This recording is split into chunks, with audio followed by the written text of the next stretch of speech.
Colombo is home to a variety of bird life. Mixed with the usual city sounds is the cacophony of cawing crows. But there is one other bird that is so underrated we only tend to notice it when it's in flight, or if it happens to share a human dwelling space: pigeons.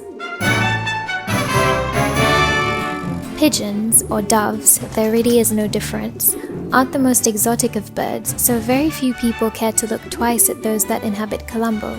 But there is an exception. The Borella junction is known for this large gathering of pigeons that visits the area every day, despite the heavy traffic and overall city chaos.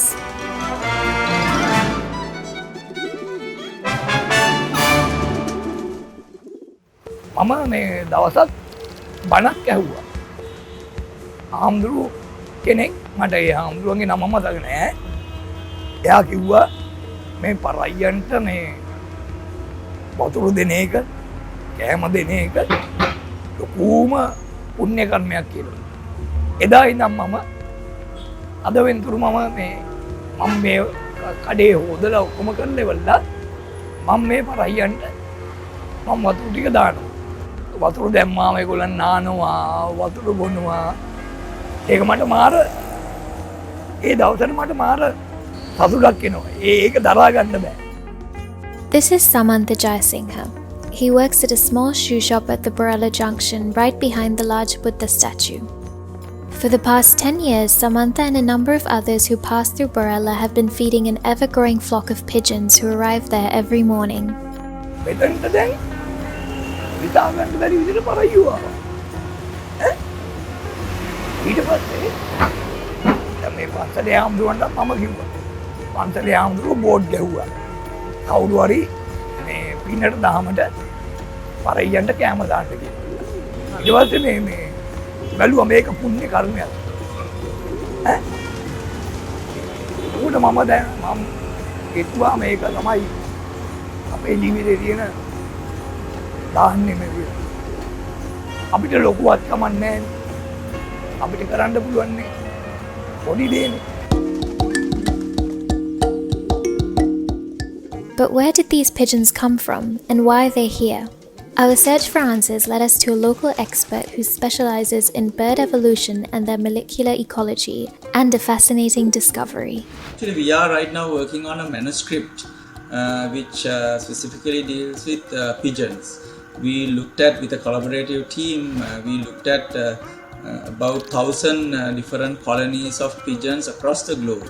So we were specifically interested in pigeons of Pigeon Islands, because what we found is the Pigeon Island pigeons are the oldest known wild pigeons in the world, based on our analysis of over 1,000 populations across the globe. So if the pigeons from Pigeon Island are descendants of the oldest known wild pigeons in the world, it is possible that all other subspecies were either bred or evolved from them.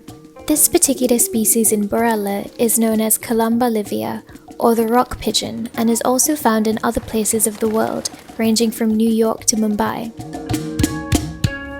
They are all rock pigeons, yes, they are all rock pigeons. So what I'm referring as pigeons here is rock pigeons, but it's called blue rock pigeon.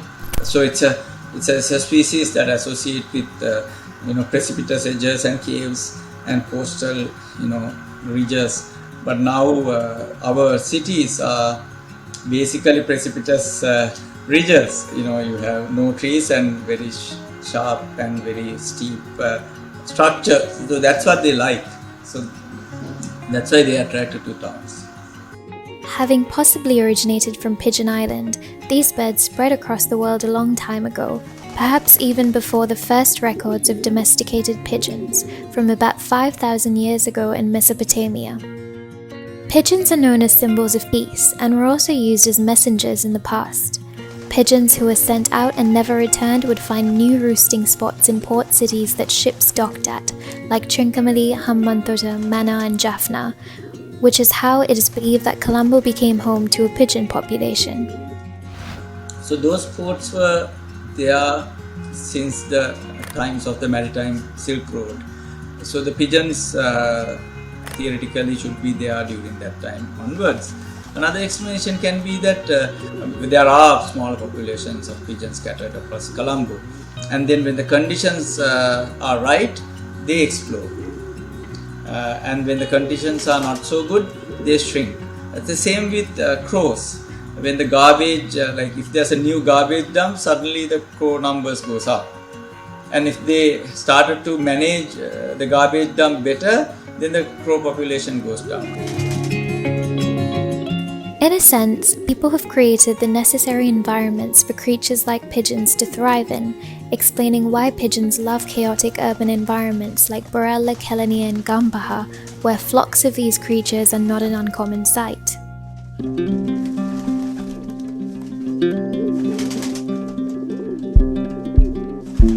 Colombo pigeons are feral pigeons, that means they are from domesticated stocks, moved into the wild, and they are partially wild birds, but they are not completely natural birds.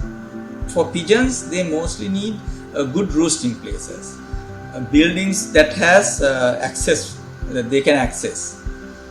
So one or two large buildings would do, would house like 1,000 or more pigeons, and then they need some secure food.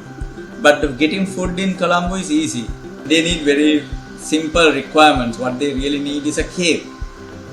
So in this case, the cave is the man-made cave, and man-made cave is a empty room or a place with a roof on and some ledgers for them to breed. And finding that is not that difficult for a pigeon. On a more concerning note, studies have shown that dust mites in pigeon feces can worsen asthma conditions in patients already suffering from these ailments. In some very rare cases, they have also caused parasitic problems. So should we be worried? It's a balance, and you have to be realistic. What is the real level of threat in these sort of things? The answer is very minimal. I mean, it's not a bad thing. I mean, pigeon represent the peace. They are very innocent. I mean, so that connection between the man and the beast can be established or maintained in a very problematic way, as long as they don't poop. So the issue comes with the homeowners or the landowners. They are the pigeons breed in large numbers. So that's where the hostility, that's where the conflict comes.